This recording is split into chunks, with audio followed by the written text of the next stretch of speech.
Okay, hello everyone. Welcome to Medicine Buddha. Today, tonight, this evening, this morning, wherever you are in the world, welcome. So good to see so many of you, and thank you so much um, for joining in. Thank you for those of you who are new to our practice. Thanks for joining. Um, I am uh, coming to you from the ancestral lands of actually multiple tribes. Actually, um, Muskogee, Cherokee, Seneca, Choctaw,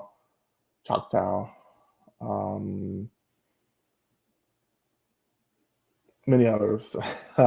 I say this all to say that I'm not in Georgia right now, but I'm in Middle Tennessee. So shout out to all of my Middle Tennesseans if you happen to be around. I'm near Nashville. Well, a couple hours from Nashville. But anyway, that's the closest city that I know of. I think I'm close to Knoxville actually, as well. So I'm spending some time here um, with family and just being out on the land, um, and which has been really nice and special. So thank you everyone for being here. We're gonna have. I won't keep us too terribly long today.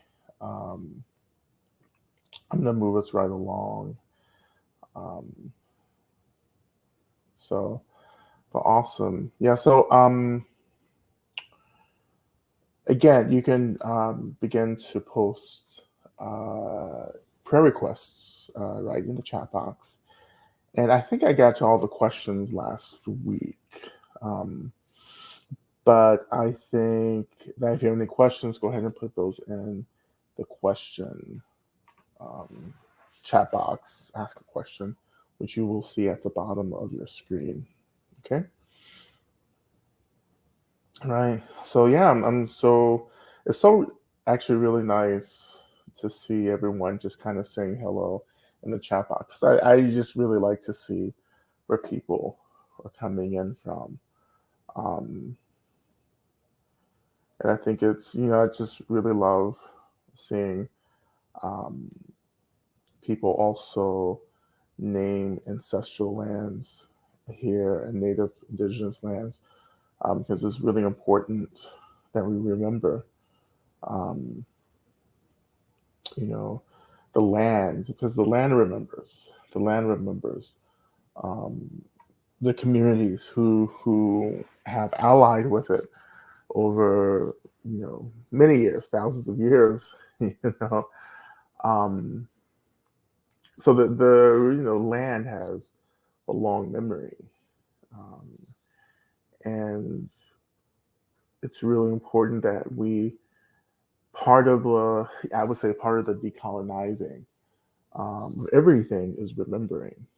And I think this is why the Satipatthana, the four foundations of mindfulness, are really important as well because it's about remembering who we are. And so much of our suffering, I think in Buddhism we would say all of our suffering really is about the ways in which we've forgotten who we are.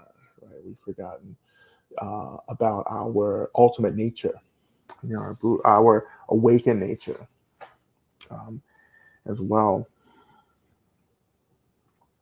So to remember everything, right? To remember, and I think so much of, I think this is happening in many ways all over the world, but I just speak about the United States right now. I think so much of what's happening is this again a continued aggression to maintain forgetfulness, right?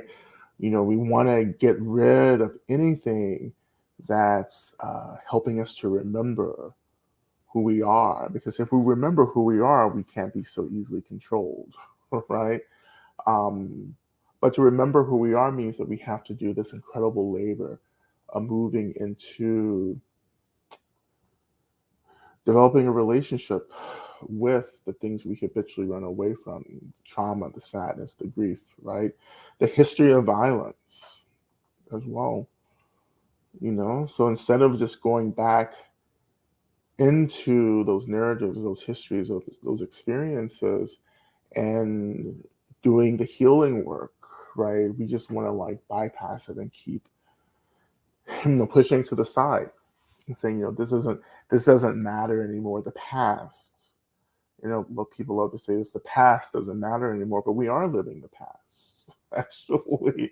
Until you actually deal with the past doesn't go away, right? It's like it's trauma, it's energy. It's like energy just doesn't go away because I wanted to go away. Energy goes away when I actually start to metabolize that energy by experiencing, right? Releasing, letting go, choosing a different way to identify with the energy, you know, right? So this stuff doesn't disappear, right? I just can't go and click my Ruby heels together, right? And just wish for everything to disappear. I wish I could, right? I wish I could do that for everyone, but it just doesn't work out like that.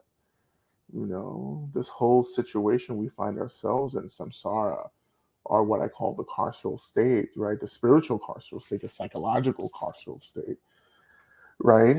Is an experience that has to be faced, right? Faced, experienced, acknowledged, named. And again, this is the opposite of what we're experiencing. We're not naming anything. We're trying to erase it, and this is going to create more suffering. You know, and this is really interesting too, because who is it creating more suffering for, right? I think ultimately it's the people who are really involved in trying to forget and forcing other people to forget history, right? Those are the people who are suffering the most, right? You know,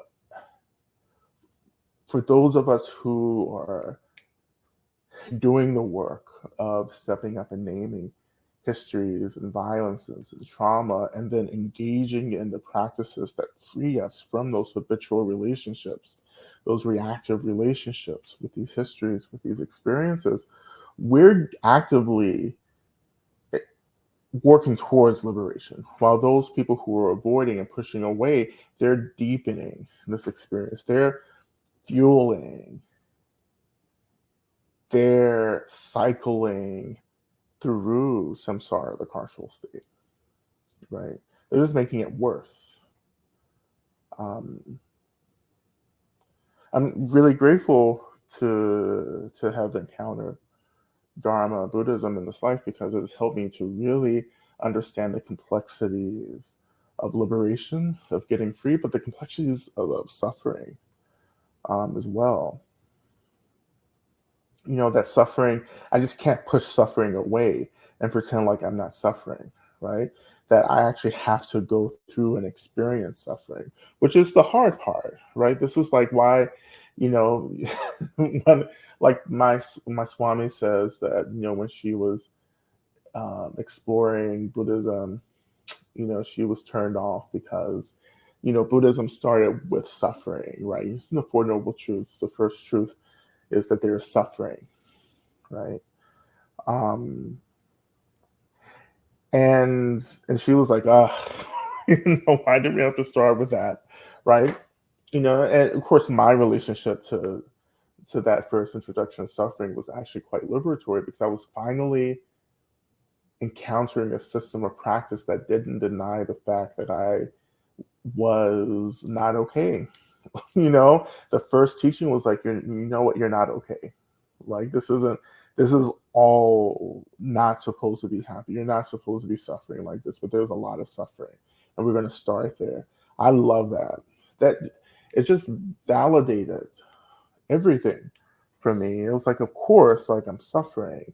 And I was encountering a system of practice that wasn't trying to gaslight me, scapegoat me, because I was suffering. I didn't want to start with the happiness. I didn't want to start with a system that said, okay, let's be happy. I needed to I had to start with a system that began with the real work of suffering, you know, give me what I need to start making sense of this, right?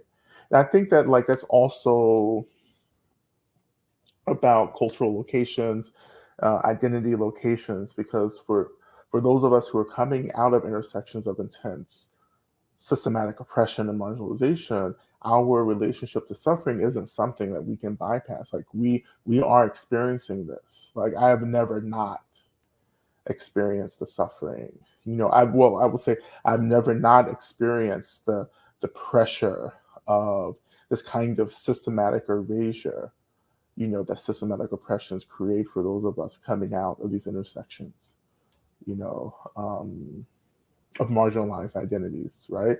Like I was never not aware that I was black, right? And then when I had to start dealing with queerness, that was like another layer of suffering, right? And then there was other identity locations that I had to start working with as well that carried a lot of energy of suffering because of the ways in which systems within the carceral state created these realities that wouldn't allow me to be well and happy and safe in very much the same way we're still working with, right? And I think for many of us who may not have had those early experiences, with suffering, I think where more and more people are getting kind of tuned into this as we struggle through, legislation, for instance, that is continuing to uh, restrict our right to resources that we need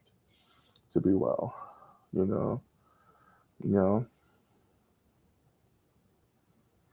Um, you know. So, and then you get to this point um,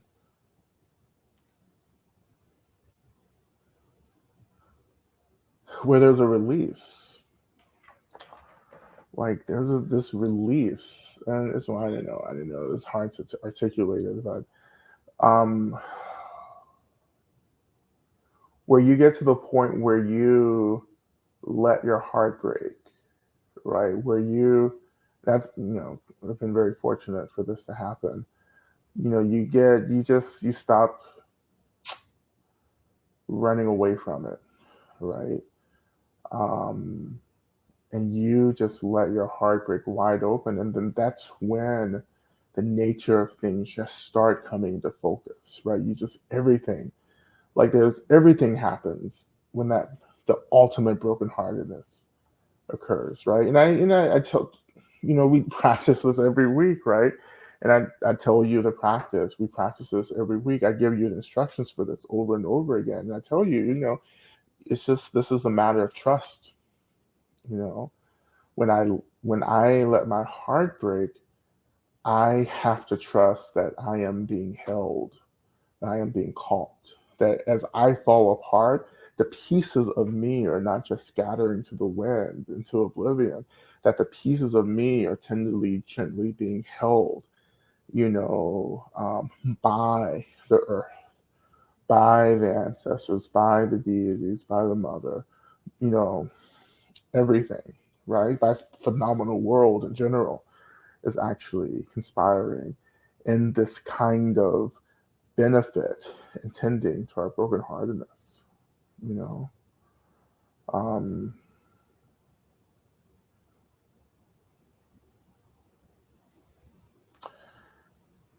to let it go. And I know some of you're concerned, right, that you won't survive the brokenheartedness. And this is the point where you also start believing that, like, this brokenheartedness is only an expression of the nature of my own mind. My brokenheartedness is nothing more, right, than an expression of emptiness, and space, and energy. How can I worry about surviving something when I don't even exist to begin with? Like that I'm just space. I'm space, I'm conscious energy, you know, I'm impermanent, right? But the problem is I keep saying I am, I am, and I'm none of this. Like there's no way for us to say I am space. Space rejects, it transcends, it cannot be held in a container that we can identify as being something or another because that's not the nature of space. Space is limitless, right? And we're terrified of that because we don't know what space, right? Space is, but space really being complete freedom, right? Complete liberation. We don't know what that is, you know.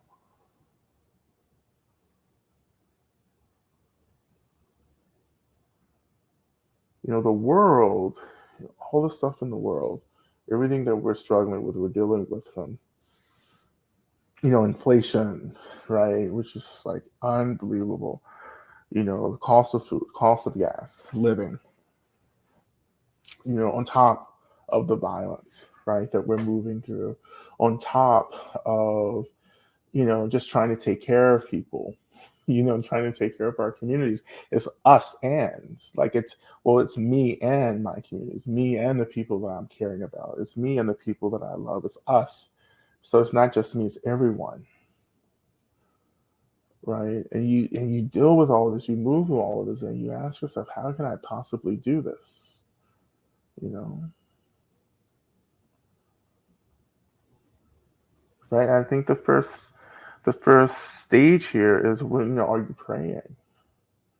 Like, are you calling for your help? Because we're not alone in the struggle. The unseen world has organized to support us. You know, to organize that we are connected to very powerful beings, right? But we have to learn how to ask for help. This is why we do medicine Buddha, right? This is why we do all the Buddhas, right? Because we have to start asking for help. We have to start opening, you know. And quite frankly, some of y'all, you're not going to get free because you're so tied into identifying with the trauma. This is who I am. This is what I am, right? And you're never going to get free like that. Like everything is an experience. Like because you don't identify with it, of course, it doesn't mean that it just goes away because it doesn't just go away. But what happens is the space opens up around it. So you can say, oh, this is in my experience. Trauma is here, right? But that's not who I am. That's not what I am. That's not what I'm emanating from. We are not emanating. We're not being expressed from the suffering. We're being expressed from the space. And because we refuse to change the tracks of our thinking, to start actually identifying with the space over the trauma, we get stuck in samsara. We get stuck in the carceral state because we refuse. You know?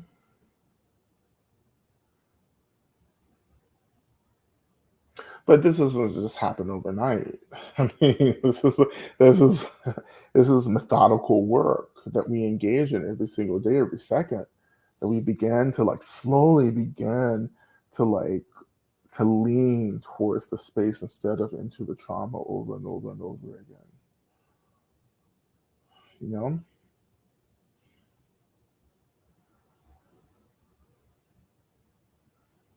and this is what healing is, right? And no one's going to get you free except for you, right? We can talk about collective work all we want to, and that's important. We have to talk about collective work. This is important. But at the end of the day, no one's going to pull you through that gateway of liberation, right? We just can't jump on someone's bandwagon, right? And just like, just kind of like cart our way into freedom. Freedom is something that we have to consent to individually. And sometimes we have to choose freedom even though our communities are not choosing freedom, right? I have often had to make choices, that are not in line with the communities that I'm a part of. Because some of the communities that I've been a part of have actually been much more interested in identifying and fixating to the trauma instead of actually choosing to lean into the space, right? Because the trauma is who we've convinced ourselves we are, who we are. And like, I've gotten to a place where I'm just like, I just can't suffer anymore. I'm tired of suffering. Like, the trauma isn't actually helping me to do anything, right? Especially if I'm self-identifying with it, right? Trauma isn't trying to get us free. This is what I'm saying.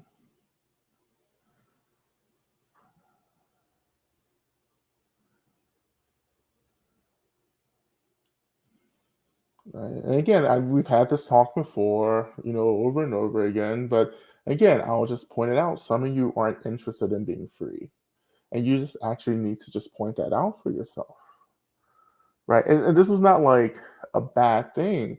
Like, you have to start where you're at, and you have to start with maybe saying, you know what, I actually don't know what this freedom thing is, so I'm not choosing it yet, and that's fine, right? There is an intense responsibility that comes with choosing freedom. There. I think you'll get more of what I'm trying to communicate in my next book when it comes out next year. You know, there is a weight, an obligation to freedom that will have you making choices, right? That will that will have you looking all kinds of ways to people. I listen, been there and done it. Been there and done it. I continue to do it. You know, you have to look at you actually have to get to these really great things. Like, think about the times where you, maybe this happened today, where you have just been really joyful, full of joy, full of gratitude, full of happiness. You're just like, oh my God, this is great. I love being alive. Everything is wonderful. Everything's rainbows, and unicorns and cupcakes and peppermint candies and, strawberry milkshakes or whatever, and puppy dogs and kittens, right? And just like endless loops of golden girls, like, you just like all of that. It's just like, oh my God, I love this. Think about that experience, right? And think about it long enough, and then get to a point you say, and I actually have to be liberated from this. I actually have to be liberated from my attachment, my fixation, my reactivity to this experience of happiness. Freedom means I am liberated from all of it, everything, all of my reactivity, everything, right? Because we're trying to transcend even our limited experience of happiness and joy. We're trying to get to bliss. And bliss is an experience that is very hard to hold if you're embodied. And we're all embodied, right? If, regardless of how disembodied we feel we are, we have a body. There's a body here. There's a physical body. The physical body can't actually hold the conscious experience of bliss, right? Because it will literally fry you. It will vaporize you, right? Um, but that's where we're going, because bliss will vaporize any speck of illusion that we take as being real. Like, it's like bliss is like coming into a dark room and just turning on every light in the world in this one room.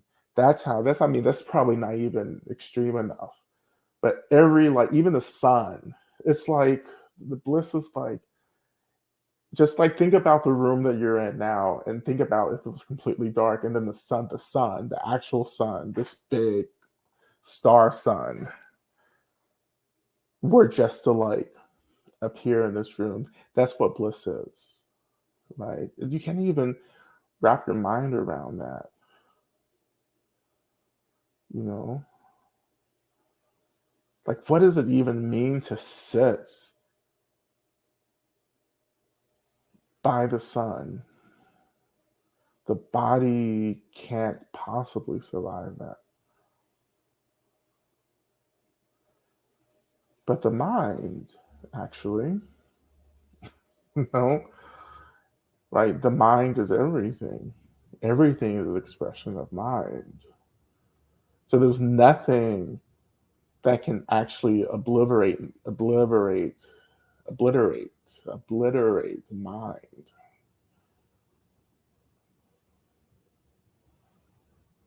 Right? And this is what we're trying to get to. Like we're trying to remember that. We're trying to like we're trying our awareness is trying to gaze back at awareness. Like we talked about this last week. I think I remember this, right? It's like putting two mirrors face to face, and the way that creates an image in one mirror of like this endless tunnel refraction, right? Well, I used to love to do that when I was little.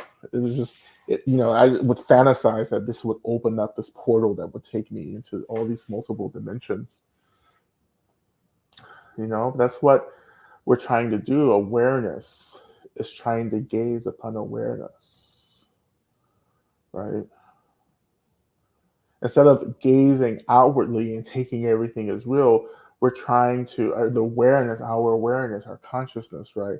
And I use consciousness and awareness interchangeably here, right? Awareness is trying to gaze upon awareness.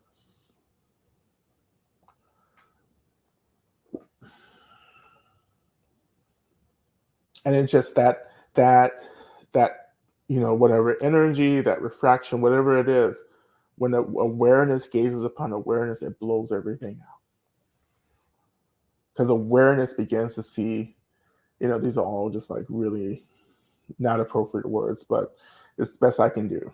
So when awareness gazes upon itself, then it realizes what it is, and it realizes what it isn't, right? But awareness, so here's the other piece of this: awareness is always gazing upon itself. We just don't get that. The phenomenal world is just an expression of our awareness. Once we start getting that, then this whole illusion begins to evaporate. Now, when I say evaporate, it doesn't mean that everything just fades to black and you're free. It means that like you begin to actually intuitively experience the illusion of everything, right? And you begin to see everything for what it was, for what it is, right?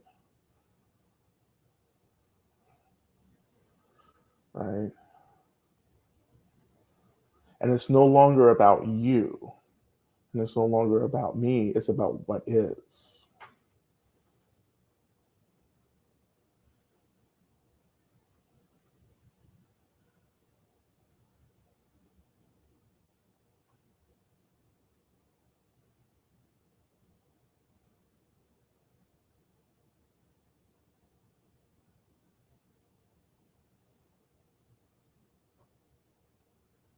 I mean, there's such a like a sweetness here,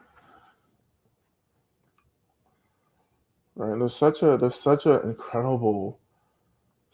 I mean, I just like that's the only word that I know, right? Just sweetness is incredible sweetness. And once that happens, right, you're no longer bound in this world, in this reality, in this dimension, right? And you actually begin to understand. Um, well, it's not even understand. Like that's not even the right word either. You begin to to simply experience the dynamic multitudinal, if that's a word, multitudinal uh, expression of everything.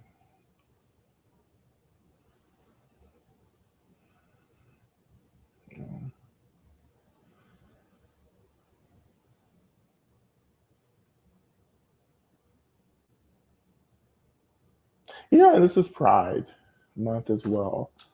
And of course, I wasn't planning on saying any of this. So, um, I think about queerness and, queerness. I mean, it can be linked to everything. Um, but how this relates, like queerness for me, it's like it's not about being safe, right? It's about being happy, which is something I've been like thinking about. It's not about my safety. It's about happiness. How do I choose happiness, even in the face of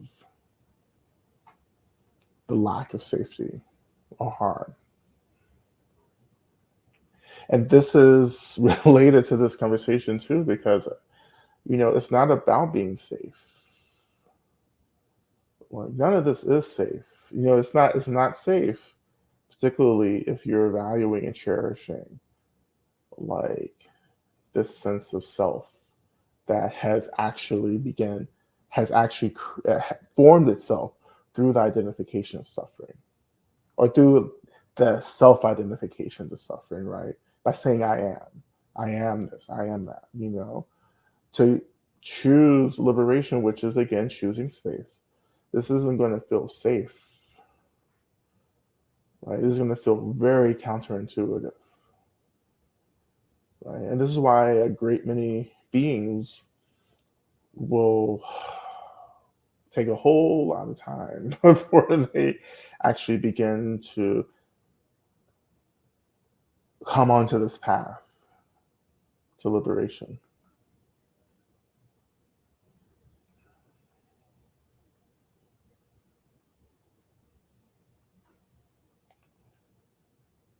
Again, when you begin to choose liberation, like what do you're beginning to take on the weight of disrupting the ways in which you let yourself be comfortable in illusion.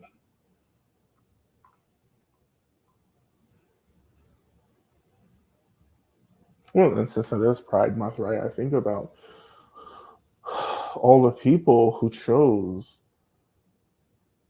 happiness and chose community and chose to fight, which made it possible for us to be all of us, not just those of us who are queer and trans, and but all of us. You know, for me, queerness is the practice of everyone getting space to be themselves, right? And there's an emotional labor, right, that um, queer and trans and non-binary people take on for people, because again, to choose liberation in terms of queerness, means that we take on the ways in which the carceral state samsara retaliates against us, right? It's not in, of course, the carceral state sounds very detached from the reality of people retaliating against us for choosing to be ourselves.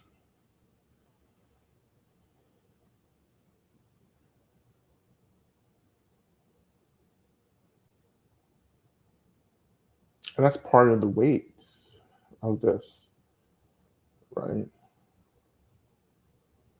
Because as we're organizing, managing, moving through the ways in which the world is retaliating against us, we have to also not just choose the space, but we're also choosing the compassion, right? And for those of you who are saying, oh, compassion is enough, you haven't really done compassion yet if you're saying that, right? Your practice of compassion actually hasn't is not expansive enough, isn't deep enough. If you're saying that, because if you when you really start doing practicing embodying compassion, you would know this shit is for real. This shit does not fuck with anyone.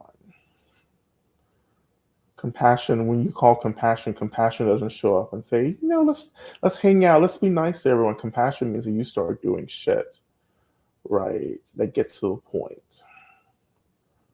If you want to get free, let's get to work, right? Some of you confuse compassion with being nice. It's two different things. You know.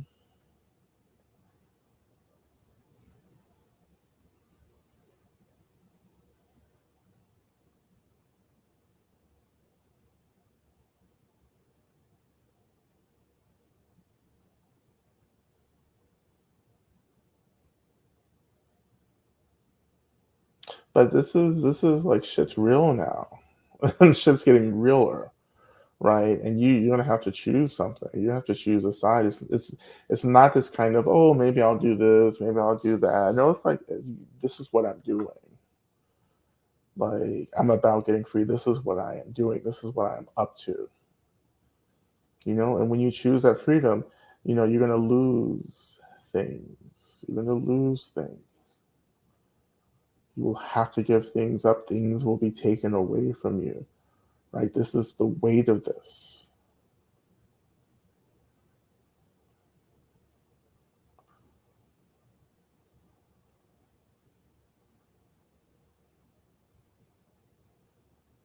I listened to some of the young folks talk about revolution.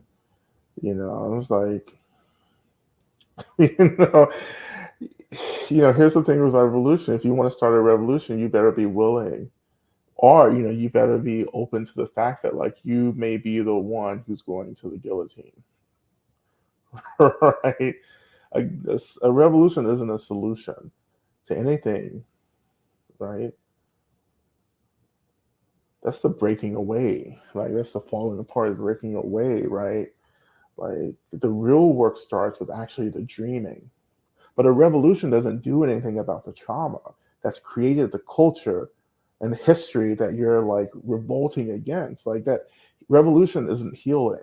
Revolution is just an explosion. It's a release, But the source of that trauma, the source of the things that had to be released is still there until you begin to center the work of healing. And, you know,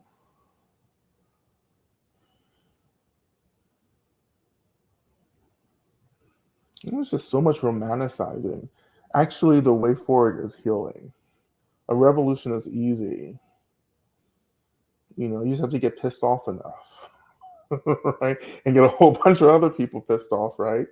I think we saw this in America on January 6th, 2 years ago. I think we, I think we saw what is possible and what is continuing to be planned by many people, right? That's not a solution to anything. The healing is the solution. So what are you doing about the healing? That brings us to medicine Buddha, right? Right? You can fight, you can organize, and you can pray at the same time. And that's what we need to start doing.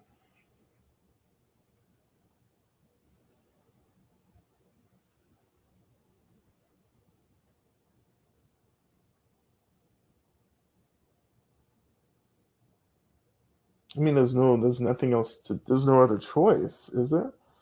Like, we either choose healing, or what else?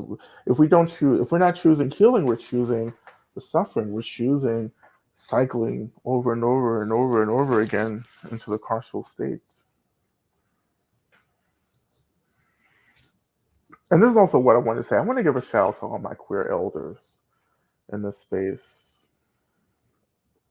Now, I'm not gonna like out people, so I know some of you are here.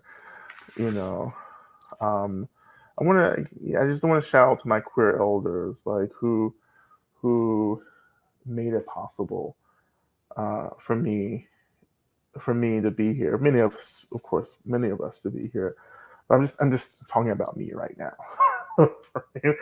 um, just everything that you did, um,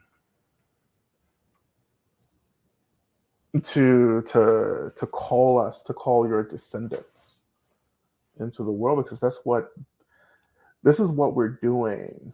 Like when we're committing to liberation work, right? We are calling our descendants into a world that's a little bit better than what we found it. And because of our elders, right, and their labor, they created a world for us that was a little better. I would say maybe a lot better than what they came into.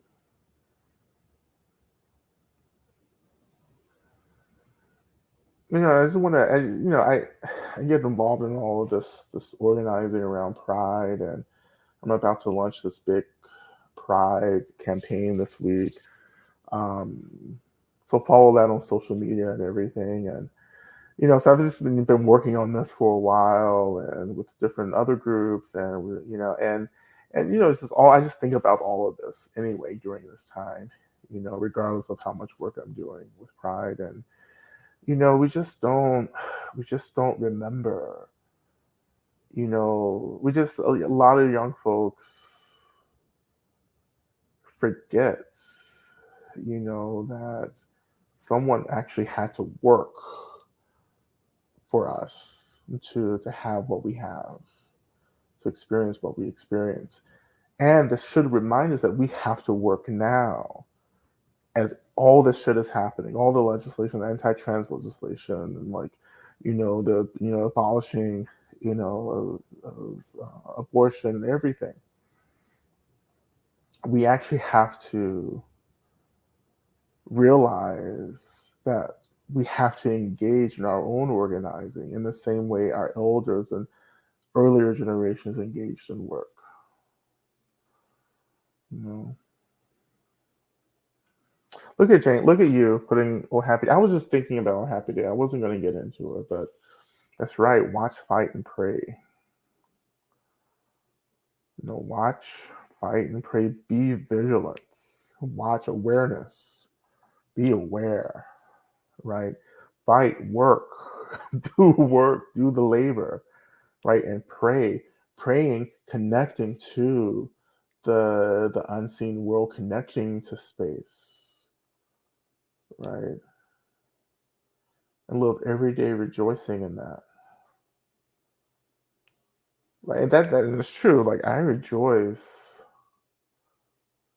because I'm able to do the labor of watching and fighting and praying every day. What are you doing? What are we doing? What are you doing? You know?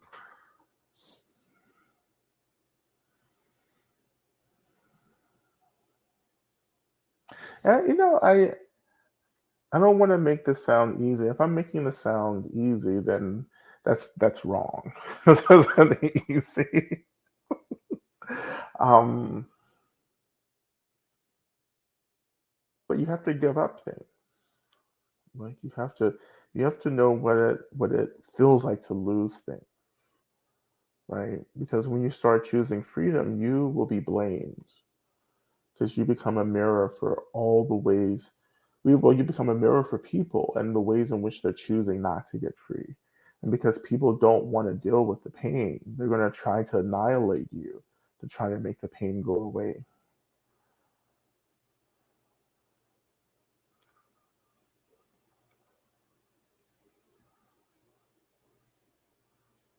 Like you have to start thinking about, I know some of you disagree with this, but you have to start thinking about the suffering level of all of this. You know, is this really about me? Is this violence that I'm experiencing really about me? You know, do you hate me or do you hate yourself? Right? Are you trying to erase me because I'm inherently wrong, or do you just think this is the only way that you can stop hurting? Or the only way you'll stop being reminded that what you've invested in is actually like a house built on sinking sand, or a house built on sand, as the parable points out. That your house is actually sliding into the ocean. For some of us, that's actually literal. But your house is sinking into the ocean, and instead of like actually trying to figure out a new way of living, you're just going to try to annihilate everyone who's reminding you that your house is sinking, sliding into the ocean. you know that's when I talk about suffering, other people suffering. It's like you're trying to annihilate me, but I can strategize against that annihilation, because I personally understand that I am actually more than this body, right? So you can kill me, but you're not going to kill me, right? I get that. I understand that. Now you can take what you want, but this body is, a brilliant, beautiful expression of who I am, but it's also the least expression of who I am compared to my expression of awakened mind. Everything is an illusion except for mind, and the space, and the energy, and the intelligence, and the consciousness. No one can kill that. There's no such thing as death in that experience of consciousness.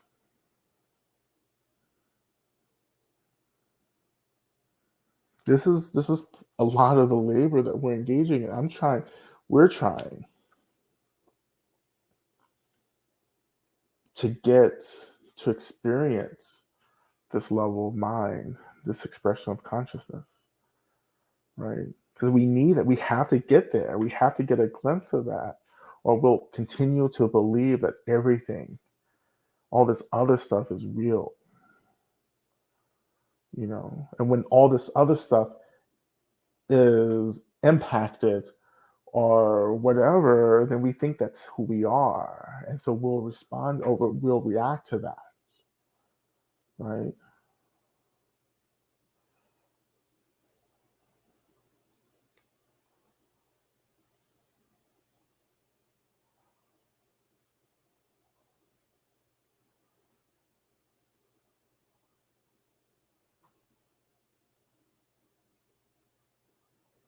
I mean, if you just listen, when I say listen, I'm not talking about like auditory or sense faculties. I'm like, listen, like if you can just intuitively feel the ways the phenomenal world is singing. It's not the word singing, it's the way the phenomenal world is just opening into space. But it takes so much faith to get there. You know,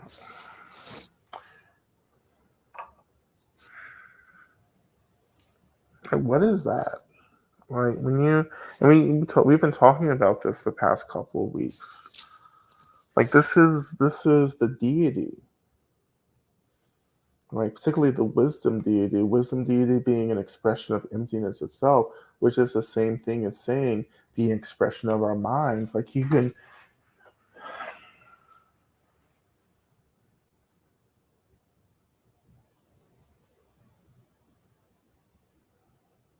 the ways in which, and I know I've said this before, but the ways in which the phenomenal world is just opening, expanding, right? Which feels so different than what we're experiencing, which is contraction and shutting down and closing off and numbness.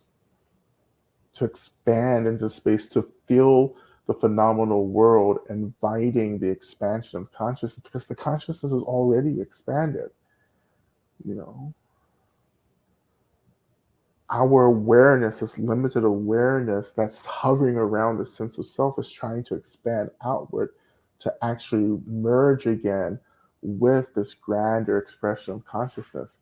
That's when awareness begins to gaze upon awareness. And then that gazing is the freedom.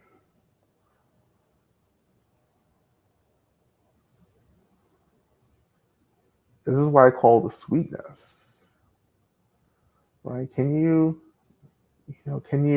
even try, right? This is what it's called practice, right? Can you just like turn that awareness out, just as an experiment. Like, this isn't our main practice tonight, but just to begin with, just like turning awareness out, letting awareness open to hold everything, noticing how you're always reacting, noticing how you're always thinking, and just noticing.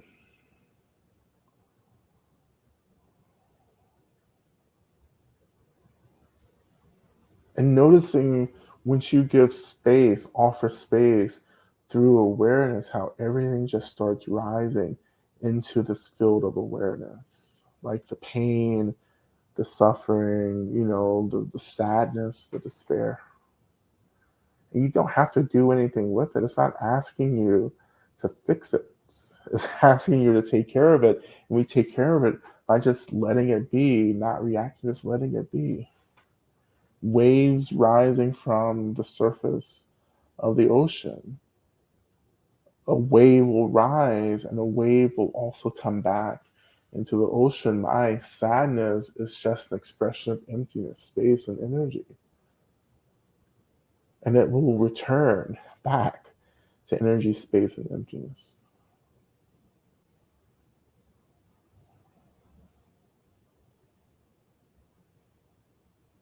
And we'll always experience this tension, this terror, anxiety that many of you experience when we do things like this, because like you're still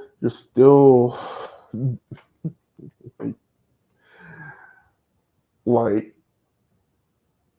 I don't know what the word, I want to say a V word, vehemently clinging to the sense of self, which is also tied to the experience of body.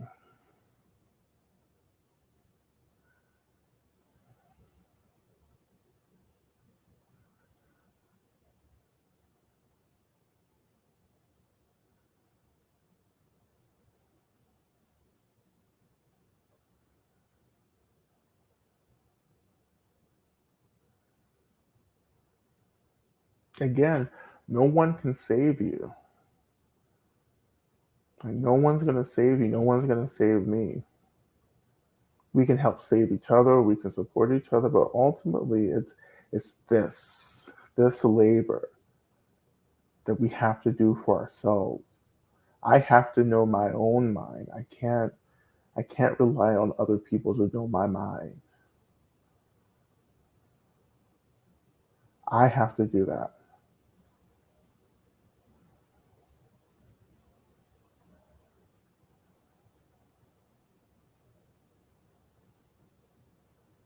Right? So we're gonna just like ease into our practice today.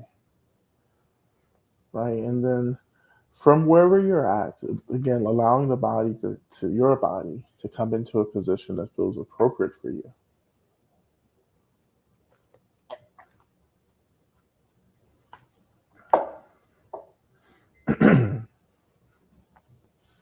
And this is the first level of care that we begin to offer, letting the body be.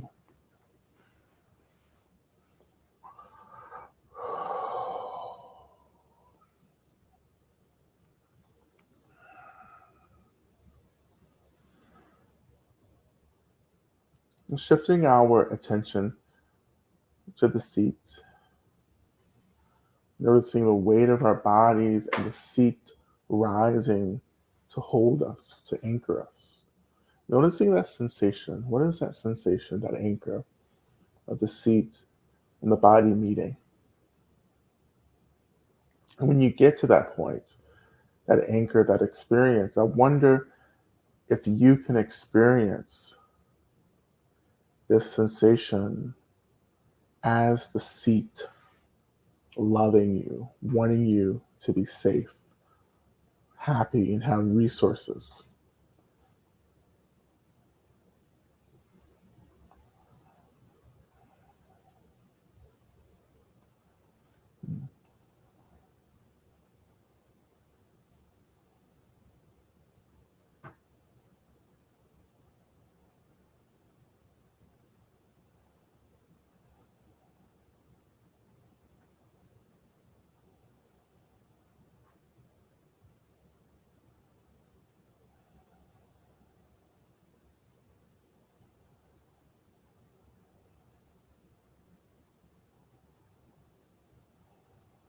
When you're ready, shifting your attention even further, touching into the earth, acknowledging the earth, the land.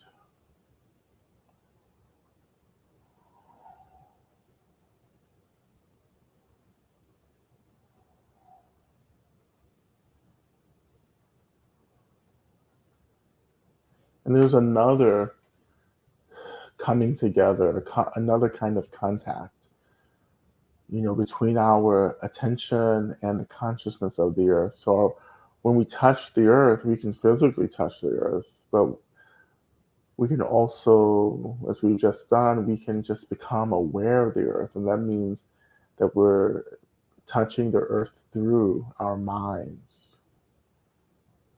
And the earth, being conscious as well, touches us back. And what is that experience? What does that feel like for you?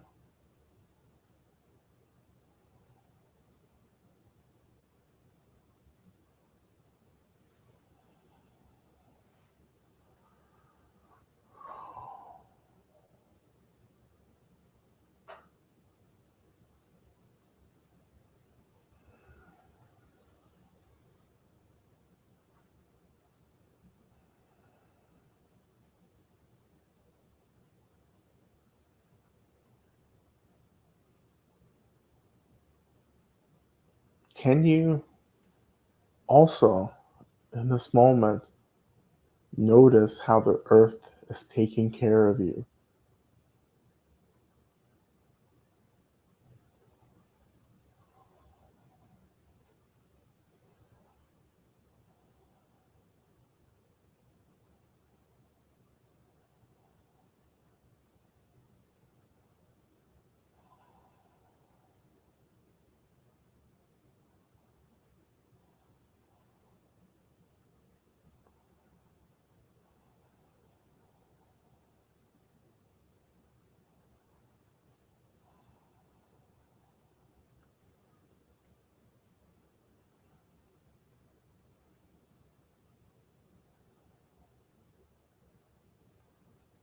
Right. And so if you are able to work with the breath today, and it's okay if you're not.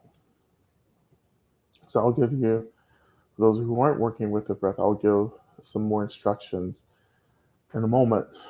But if you're working with the breath, you can join me, in just breathing up and down the back, which is the same as breathing up and down the central channel that runs from the tailbone to the top of our heads, the crown chakra. So as we inhale, you imagine breathing up the spine, up the central column. As we exhale, allowing that breath to fall back down to the tailbone. Just breathing up and down. So if you're not working with the breath, stay with the earth, stay with the seat as an anchor for now.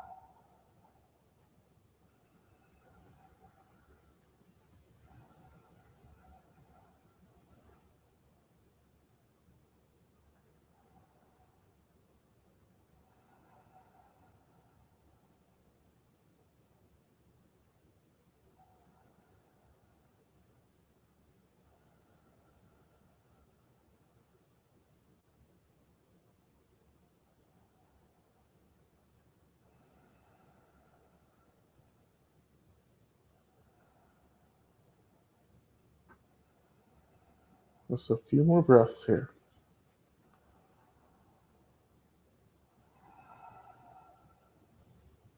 So we're gonna just adjust the breath. So we're gonna continue breathing up the spine, but now we're gonna just breathe up the spine and stop at the heart center. So coming right up to the heart center. And then once you get to the heart center, exhaling, allowing the breath to drop back down to the tailbone. I'm beginning to open up the heart center a little bit as we go a little deeper into our practice.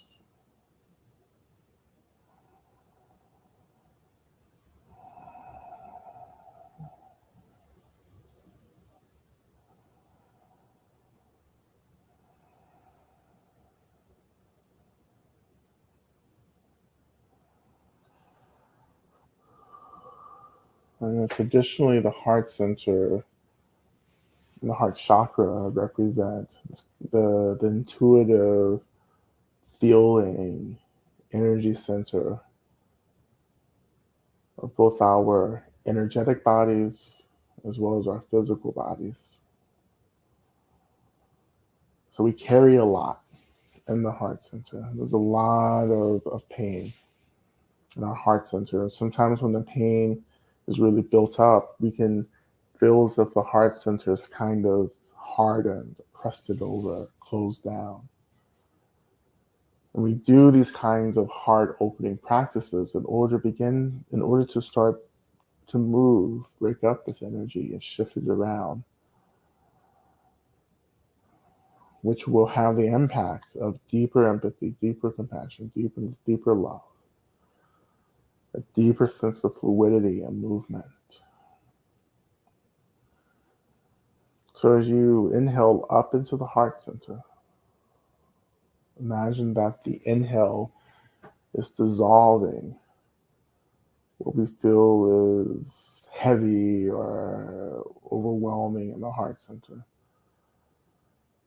And then as we exhale, imagining that this energy is released down through the tailbone, down into the earth, where the earth holds and neutralizes this energy for us.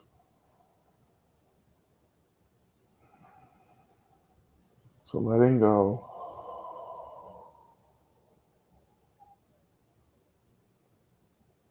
And for those of you who aren't working with the breath, I invite you to imagine, first bringing your attention to the heart center.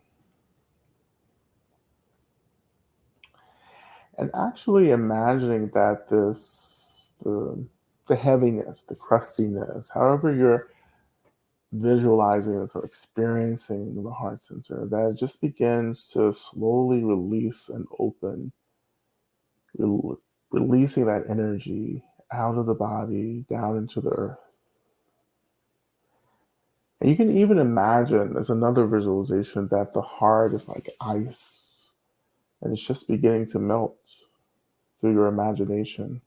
That melting is the melting away of sadness and anger and fear, hate even.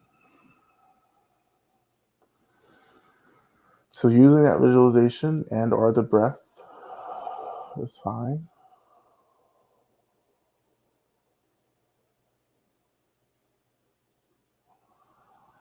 Just letting it go.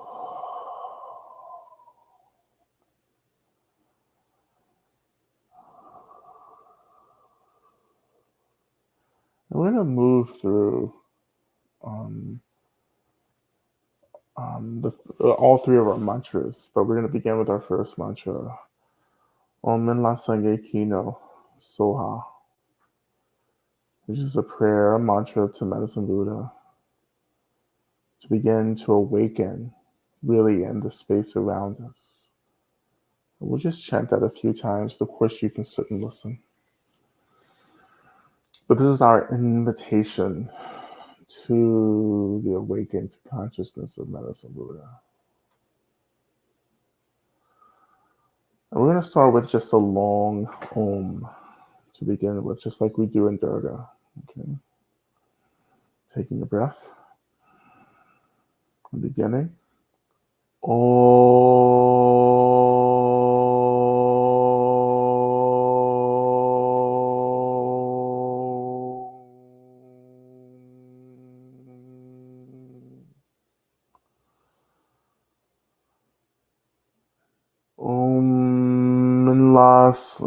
I'm sorry. I'm starting over. I'm sorry. I'm being taken somewhere else right now. Let me start one more time. Om la sange hi no so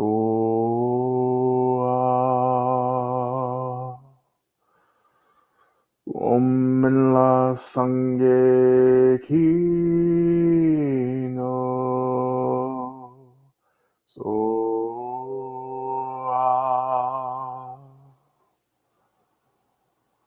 Om la sange hi no so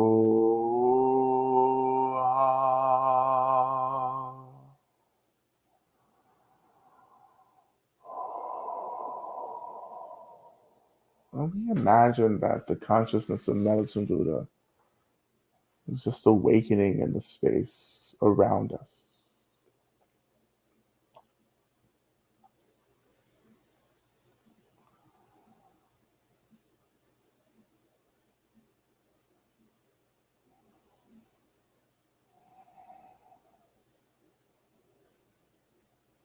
Now, wonder what your experience of this awakened consciousness is.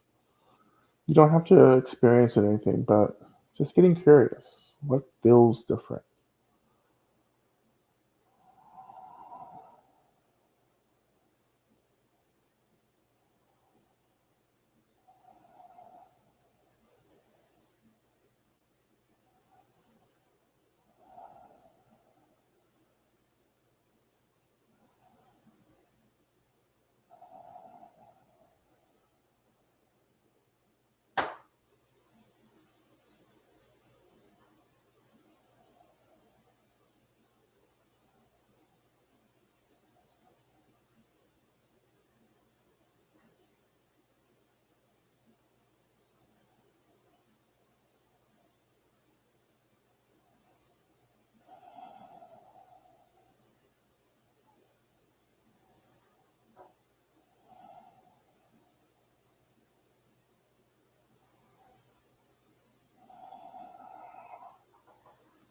And again, continuing to release, you can relax the breath if you want, or continue with the breath.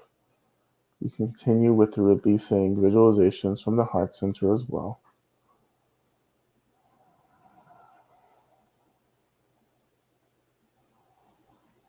But we can begin to imagine that this awakened consciousness of Medicine Buddha becomes this energy around us that slowly begins to hold us, begins to take care of us.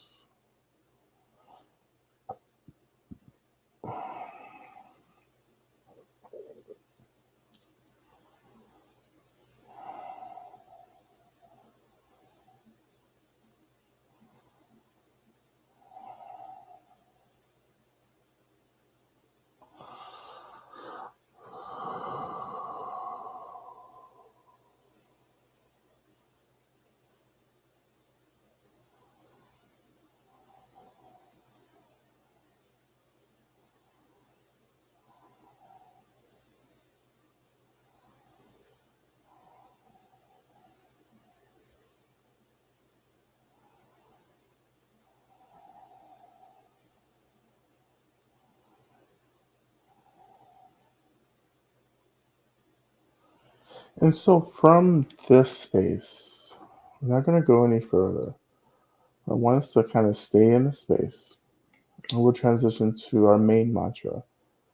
Te Tao Baconze, Maha Baconze, Raja Sumongate, Soha. And this is our main mantra to Medicine Buddha. I don't have my drum tonight, so we're just going to chant this.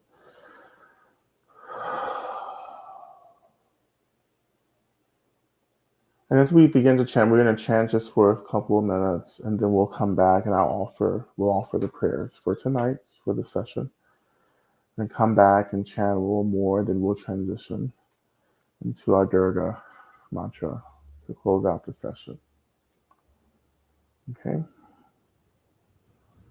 So turning our minds back to our main mantra, Teya Taon Bekenze, Maha Bekenze, Rasa Sumangate Soha.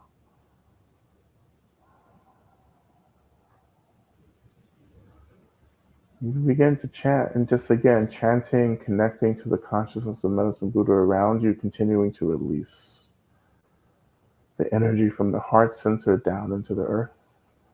And finding anywhere in this that you find generative and stabilizing. Please do wherever feels good for you and appropriate. Okay, so we'll begin. And we're going to start with another as well. Then we'll go into the mantra. And inhaling.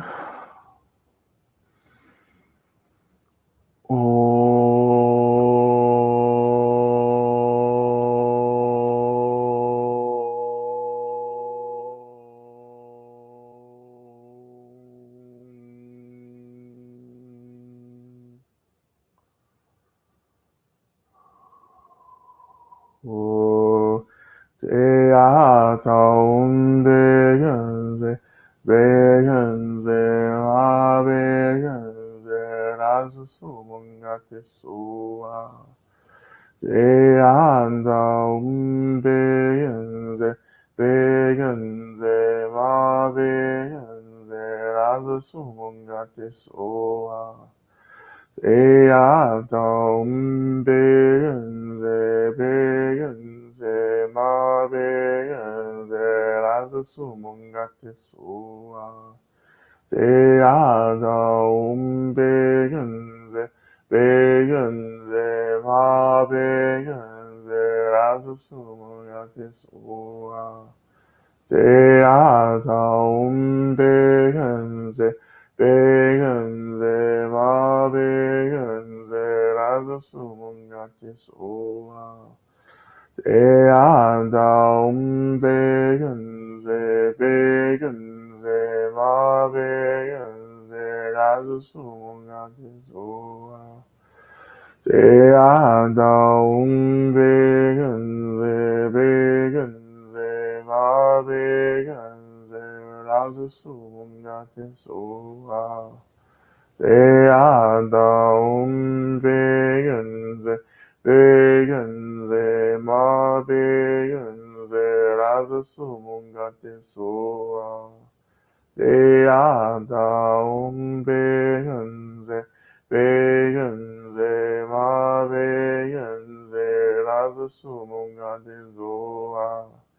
Teya Taon Bekenze, Ma Bekenze, Rasa Sumangate Soa. Teya Taon Bekenze, Ma Bekenze, Rasa Sumangate Soa. Teya Taon Bekenze, Ma Bekenze, Rasa Sumangate Soa. Teya Taon Bekenze, Ma Bekenze, Rasa Sumangate Soa. Teya Taon Bekenze, Ma Bekenze, Rasa Sumangate Soa. Teya Taon Bekenze, Ma Bekenze, Rasa Sumangate Soa. Teya Taon Bekenze, Ma Bekenze, Rasa Sumangate Soa. Teya Taon Bekenze, Ma Bekenze, Rasa Sumangate Soa.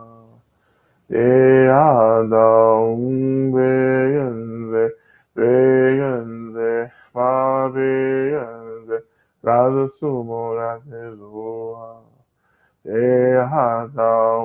beyenze, beyenze, ma beyenze, raza sumo rate zoa.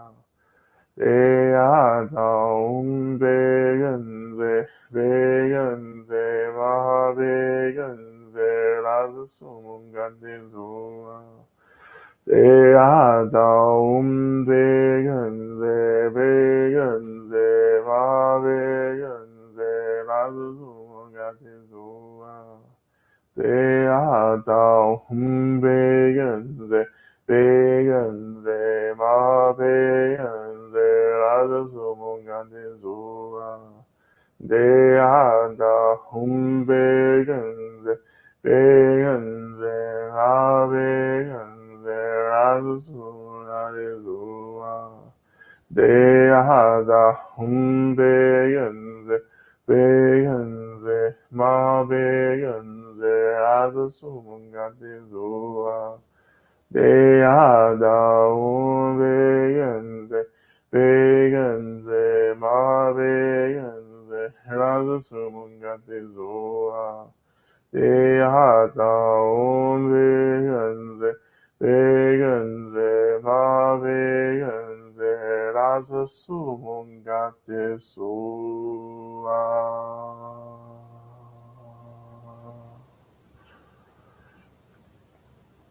I'm going to turn our attention now to the offering of our prayers today. And as always, I call the attention of all the Buddhas, Bodhisattvas, Dharma protectors, all angels, spirits of light, all the elements, including the earth, all of our benevolent ancestors, all deities, and other beings who are on the side of light. We offer these prayers to you, to the world, and we ask you to work with us, ally with us, to bring about the fruition of our prayers, and only the fruition of prayers that benefit, that heal, that liberate, not prayers that harm. This is not the practice we're doing tonight, it's harming. All right? So we offer prayers for Khalid Hassama, who died last week at a very young age, for his wife Alexa, and for her mother, Patricia Bradshaw, and all the Khalid's family in the Middle East.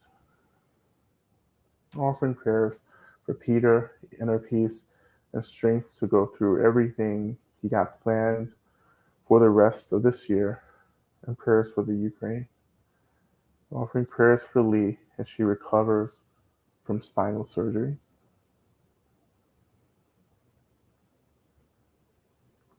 Offering prayers for JD's father, Stephen, who recently passed from brain cancer.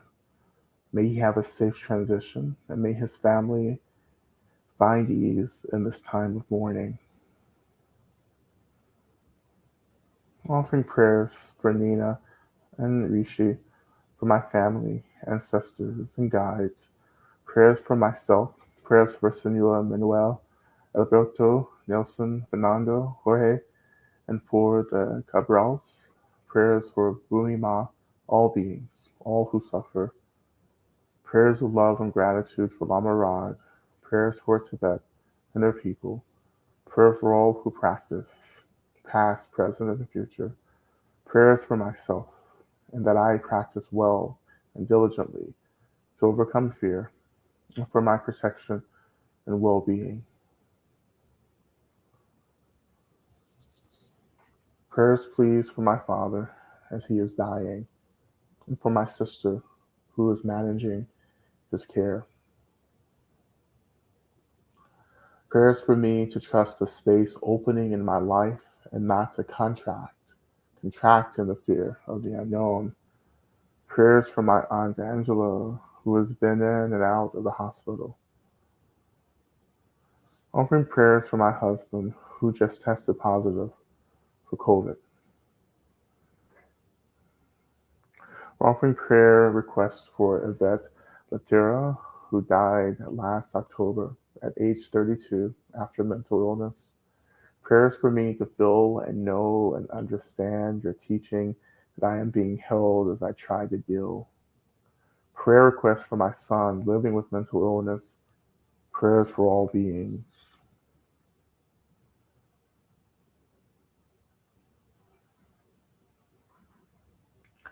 Prayers for Maggie, who was injured pretty badly in a bike crash and needs surgery for her hand.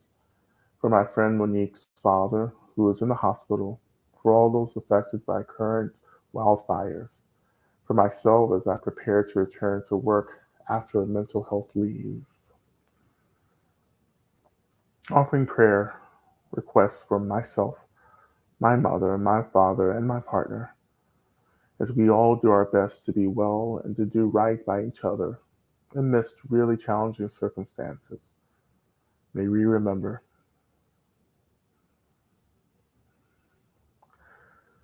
And offering prayers for Zoe, who I work with in tending the land, intending stewarding the land.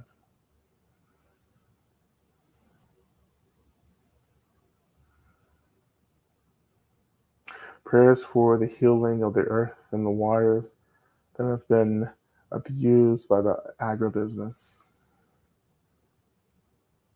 Prayers for everyone, everywhere, who has or is still suffering from gun violence or trying to recover from the effects of it. Prayers for the Ukraine. We're offering prayers for children, trans and otherwise, who suffer by being separated from loving families. Prayers to all those living in fear of war, police violence, and laws and courts that take away their rights and freedoms and legislate their bodies and still personal sovereignty over their bodies and identities. We're offering prayer requests for myself, Rain Voss, as I got in a car accident earlier today. Prayers for all those on the planet who have encountered accidents and unplanned financial strain and stress in recent weeks. Offering prayers for myself and all who are recovering or are living with COVID and its symptoms. Prayers for all those trapped in institutions, prisons, hospitals, psych units, who are being abused and murdered. Prayers for the healing of Joel's eyes. Prayers for the healing of my knee, 6 weeks out of surgery, which is apparently needs loving, healing energy. Prayers for my brother and Kaluni, living near the sheep fire in Wrightwood.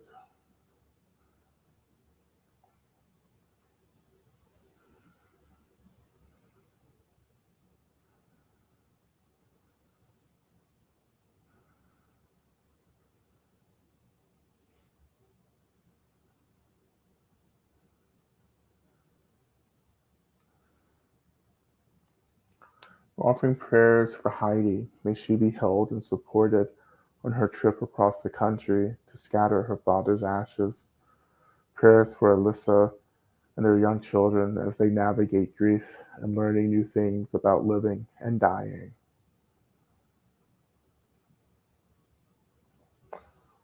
I want to actually offer prayers as well for the land that we're all living and practicing on, for the land that I'm visiting right now.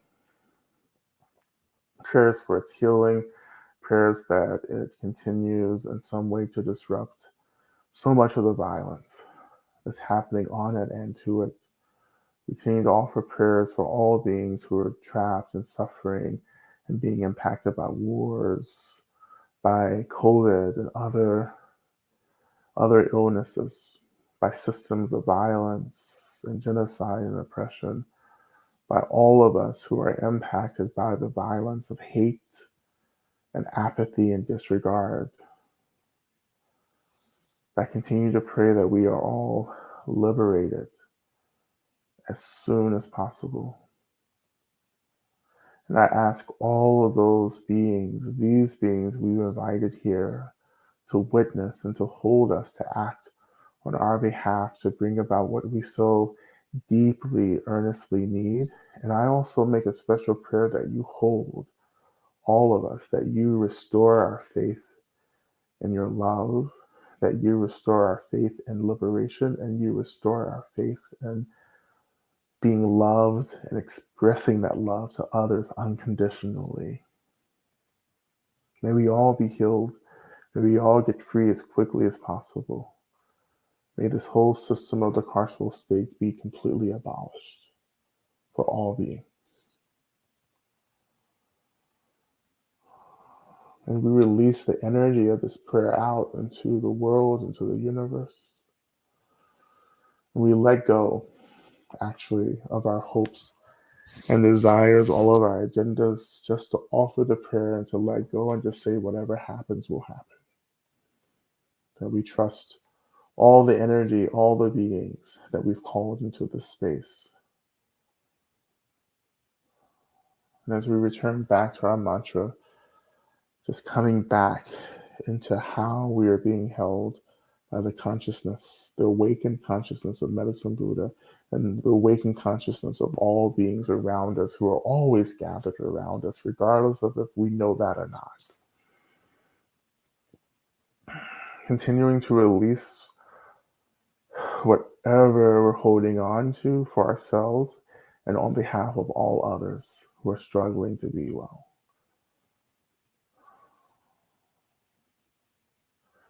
And we continue. Teya taung begenze, begenze ma begenze, raza sumo gate suwa. Teya taung begenze, begenze ma begenze, raza sumo gate suwa.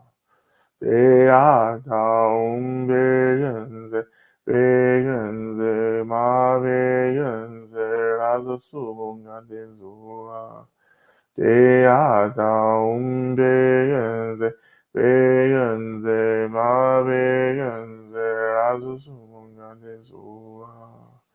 Teya taung begenze, begenze ma begenze, raza sumunga de zua. Teya taung begenze, begenze ma begenze, raza sumunga de zua. Teya taung begenze, begenze ma begenze, raza sumunga de zua. Teya taung begenze, begenze ma begenze, raza sumunga de zua. Teya taung begenze, begenze ma begenze, raza sumunga de zua. Teya taung begenze, begenze ma begenze, raza sumunga de zua. Teya taung begenze, begenze ma begenze, raza sumunga de zua. Teya taung begenze, begenze ma begenze, raza sumunga de zua. Teya taung begenze, begenze ma begenze, raza sumunga de zua. Teya taung begenze, begenze ma begenze, raza sumunga de zua. Teya taung begenze, begenze ma begenze, raza sumunga de zua. Teya taung begenze, begenze ma begenze, raza sumunga de zua. Teya taung begenze, begenze ma begenze, raza sumunga de zua. Teya taung begenze, begenze ma begenze, raza sumunga de zua.